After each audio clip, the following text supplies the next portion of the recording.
Hello everybody, we are here to talk about Linux market share.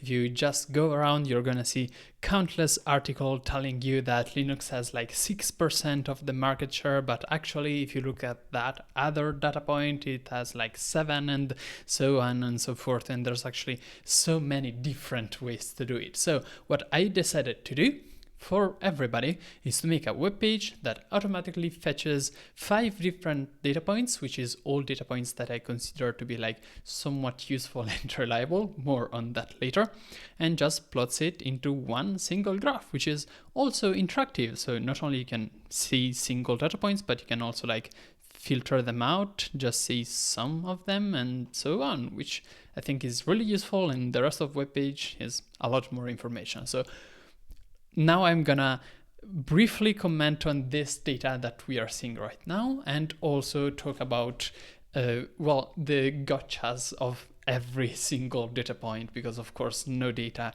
actually works out of the box as we would expect it to. So let's talk first of all about the general trend. There are many articles saying that Linux market share is booming in the last few years, like 2025 is the year of the Linux desktop and so on. This is the data from the last 2 years, and I personally do not see any interesting trend. I don't see any significant increase in Linux market share across the data. The only place where we see a significant and consistent increase in Linux market share is, of course, the Steam hardware and software survey, which is easily explained by the fact that, you know, Steam is selling the Steam Deck, which runs on Linux, so more and more people are using Steam OS on any device, and hopefully we're gonna see that continue to improve until gamers are actually more Linux friendly compared to the general population. So that would be cool. Also, the only data point which I'm not displaying is Stack Overflow, because that updates every year through the Stack Overflow developer survey. I didn't think that was good enough, whereas all of this is monthly. So let's talk about every single step here. Let's start with Cloudflare. Which we can give a look here like this, and we can see that it mostly stays between 5 and 6.5%. It goes up and goes down, but there's no big trend, I think. We can see here all the data from every operating systems. Cloudflare basically is using the number of HTTP requests broken down by operating system, and I did decide to filter out for desktop only. And this gives me 4 operating systems: Windows, Macintosh, Linux, and Chrome OS. This data point does not have any other category or unknown category. Others do, as we'll see. I don't know why, but nonetheless, I'm just gonna take the Linux value and consider it as good. There are a few gotchas, obviously. The first one is this bot class. Basically, Cloudflare allows us to filter out likely bots, so things that it considers to be likely bots and not likely humans. But if I do that, if I filter to only have people that are likely humans, then the market share of Linux actually drops by like half. And I think that's because most likely running Linux is considered to be something that makes you more of a bot compared to other stuff. So I think that's it, and I decided not to use this filtering because of that. On top of that, when I actually put in the API request to get a month's worth of data, Cloudflare gives me the actual market share of each operating system every day for that month. So what I do is I just take the average. However, that does not take into account the fact that some days have more traffic than others. So in theory, I should do a weighted average. In practice, Cloudflare does that for its web page, and I compare the data. It's not particularly different. You can just assume that traffic is roughly the same throughout the month, and the numbers don't change much. So that's what I did in the interest of time. Also very nice, Cloudflare does give me geographical data. So ideally I could make this graph, but depending on which country, so like the US or Europe, this kind of thing. that could be an interesting development. And it also allows me to go way back, not just 2 years. I decided to go for 2 years because it's easier to compare all of the data sources. Some of them don't go too back, but we'll get to that. Secondly is StatCounter, which is great. It has a few weirdnesses. First of all, it has a lot of other, which I decided to join other and unknown. It's mostly unknown operating system. I don't know what that might be, and I'd be happy to like see suggestions from the audience why StatCounter might have so much others.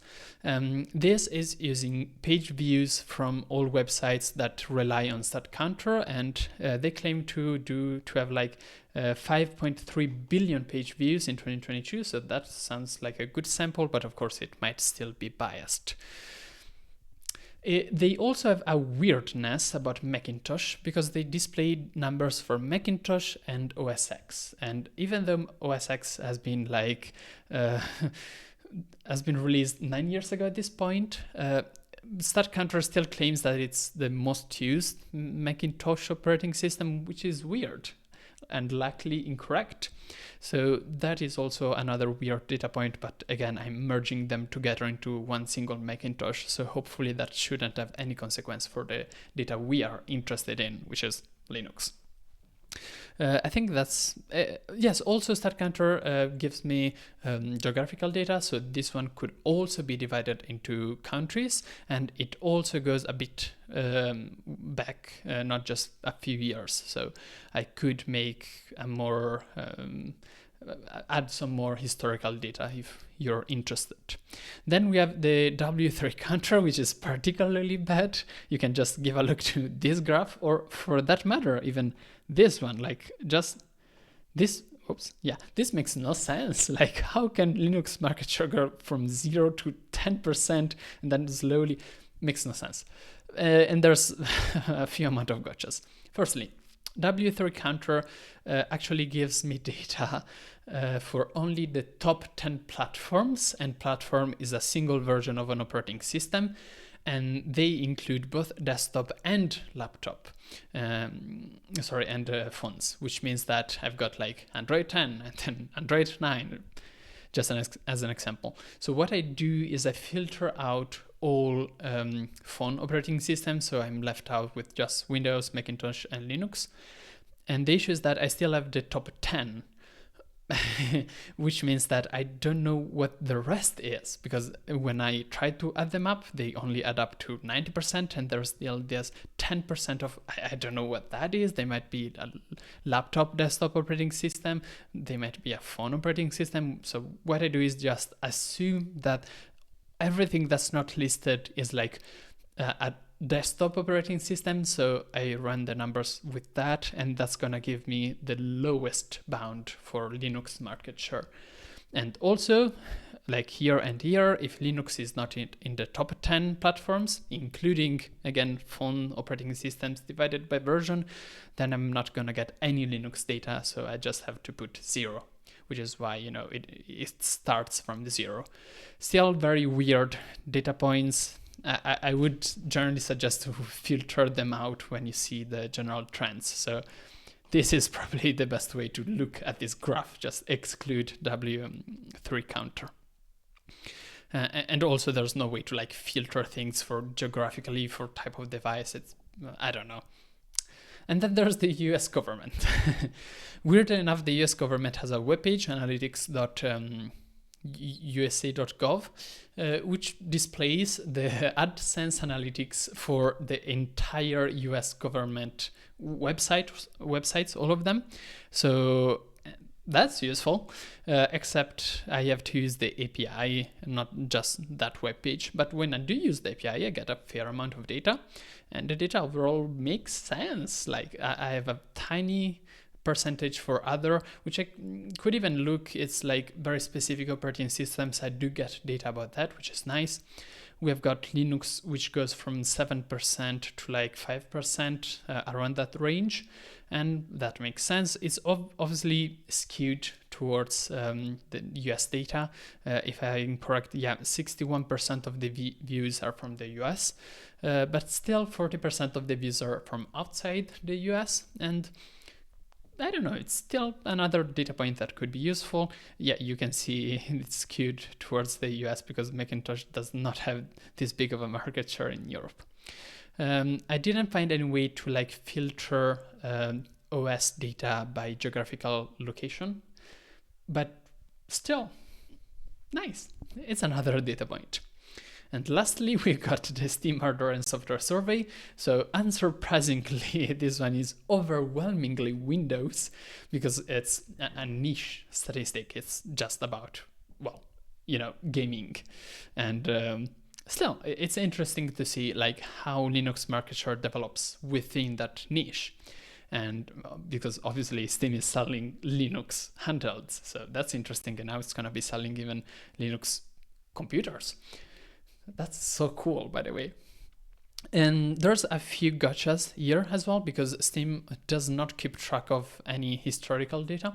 It only publishes this month's worth of data. So I either use the web archive, which I didn't manage to do that in a safe and reliable way with a Python script to automatically fetch the data.